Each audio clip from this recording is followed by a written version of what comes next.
ഇന്നത്തെ വീഡിയോ തുടങ്ങുന്നത് ഈ ഒരു ഡിന്നർ കഴിച്ചിട്ടാണ്. അപ്പോൾ സമയം ഇതാ ഏകദേശം രാത്രി 10 മണിയായിട്ടുണ്ട്.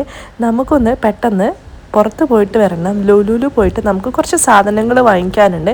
നാളെ നമുക്കൊരു ഹാമ്പർ ചെയ്യാനുണ്ട്. അതിലേക്ക് ഒരു കേക്ക് വാങ്ങിക്കാൻ പോയതായിരുന്നു. അതിന് പുറമെ ഇതാ വീട്ടിലേക്ക് വേണ്ടിയിട്ടുള്ള കുറച്ച് സാധനങ്ങൾ കൂടി പർച്ചേസ് ചെയ്തിട്ടുണ്ട്. അപ്പോൾ ഇതാ അതൊക്കെ ഓരോന്നായിട്ട് അടുക്കി പെറുക്കി വെച്ചു.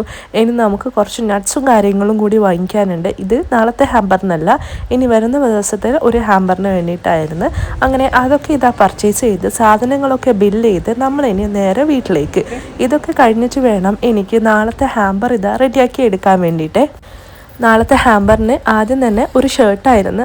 ആ ഷർട്ട് നമുക്കൊന്ന് അൺപാക്ക് ചെയ്തിട്ട് റിബണൊക്കെ വെച്ച് ടൈ ചെയ്ത് കൊടുക്കാം. ഷർട്ട് മാത്രമല്ല കേട്ടോ, ഷർട്ടും ഒരു പെർഫ്യൂമായിരുന്നു കസ്റ്റമർ പറഞ്ഞിട്ടുണ്ടായിരുന്നത്. അങ്ങനെ ഇതാ ഷർട്ട് നല്ല രീതിയിൽ മടക്കി എടുത്തിട്ടുണ്ട്. ഇനി ഇത് ഈ ഒരു ഷർട്ട് സ്യൂട്ടബിൾ ആയിരുന്ന ഒരു ബോക്സ് ഇതാ നമുക്ക് റെഡിയാക്കി എടുക്കാം. അങ്ങനെ ഒരു ബോക്സിലേക്ക് നമുക്ക് വിനൈൽ സ്റ്റിക്കറൊക്കെ വെച്ചിട്ട് നല്ല രീതിയിൽ ഒട്ടിച്ചു കൊടുക്കാം. അപ്പോൾ ബർത്ത്ഡേ തീം ആയതുകൊണ്ട് തന്നെ ഹാപ്പി ബർത്ത്ഡേയുടെ വിനൈൽ സ്റ്റിക്കർ ഇതാ ഒട്ടിച്ചു കൊടുക്കുന്നുണ്ട്. ഇനി നമുക്ക് ഷർട്ട് റിബണൊക്കെ വെച്ച് ടൈ ചെയ്തിട്ട് പിന്നെ അതുപോലെ പെർഫ്യൂമും വെച്ച് കൊടുക്കാം കേട്ടോ. ഈ ഒരു ഡാവിഡോഫിൻ്റെ കൂൾ വാട്ടറാണ് കേട്ടോ കസ്റ്റമർ പറഞ്ഞിട്ടുണ്ടായിരുന്നത്. അപ്പോൾ ഇതാ നമ്മൾ അതൊക്കെ എടുത്തിട്ടുണ്ട്. ആ ഒരു പെർഫ്യൂം നമുക്കൊന്ന് റാപ്പ് ചെയ്തെടുക്കാം. അങ്ങനെ ആ ഒരു പരിപാടിയും കൂടി കഴിഞ്ഞിട്ടുണ്ടായിരുന്നു. ഇനി നമുക്ക് ബാക്കി വരുന്ന സ്പേസിൽ എപ്പോഴത്തെയും പോലെ ഫ്ലാസ് ഒക്കെ വെച്ച് ഡെക്കറേറ്റ് ചെയ്യാം കേട്ടോ. ഈ ഒരു ഓർഡർ ധൃതിയിൽ ചെയ്തെടുക്കുമ്പോൾ നിങ്ങൾ വിചാരിക്കും ഇന്നലെ കിട്ടിയ ഓർഡർ ആണെന്ന്. അല്ല കേട്ടോ, ആളെനിക്ക് ഓർഡർ കൺഫേം ചെയ്തിട്ട് ഏകദേശം ഒരു 2 ആഴ്ചയൊക്കെ ആയി.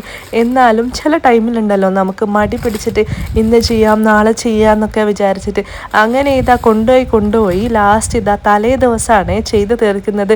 നിങ്ങളും ചിലപ്പോൾ അങ്ങനെയൊക്കെ അല്ലേ? ഞാൻ ചിലപ്പോൾ ഒക്കെ അങ്ങനെയാണ് കേട്ടോ. ചിലപ്പോൾ എല്ലാ കാര്യങ്ങളും നേരത്തെ റെഡിയാക്കി വെക്കും. ചിലപ്പോൾ മടി പിടിച്ചിട്ട് എല്ലാം പിന്നെ ചെയ്യാമെന്ന് പറഞ്ഞ് പിന്നെ തലേ ദിവസമായിരിക്കും പെട്ടെന്നൊരു ഉണർവ് വരിക. അതുകൊണ്ട് തന്നെ ഇതാ തലേ ദിവസം രാത്രി അങ്ങനെ എല്ലാം റെഡിയാക്കി എടുത്തിട്ടുണ്ട്. കേക്ക് കൂടി സെറ്റ് ചെയ്ത് കൊടുത്തു. സമയം ഇതാ 12 മണി. ഇനി നമുക്ക് പോയി കിടക്കാം. രാവിലെ എണീറ്റിട്ട് ഇതാ ഫോട്ടോസും വീഡിയോസും ഒക്കെ എടുത്തിട്ടുണ്ട്. ഇത് നമുക്ക് ഡയറക്റ്റ് ഡെലിവറി ആണ്. അങ്ങനെ ആളുടെ ലൊക്കേഷനിൽ എത്തിയിട്ട് ഇത് ആൾക്ക് കൊടുത്തിട്ടുണ്ട്.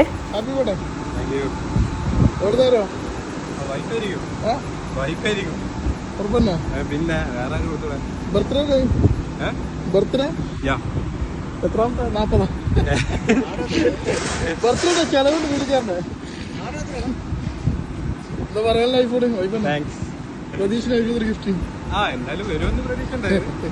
ഓക്കെ.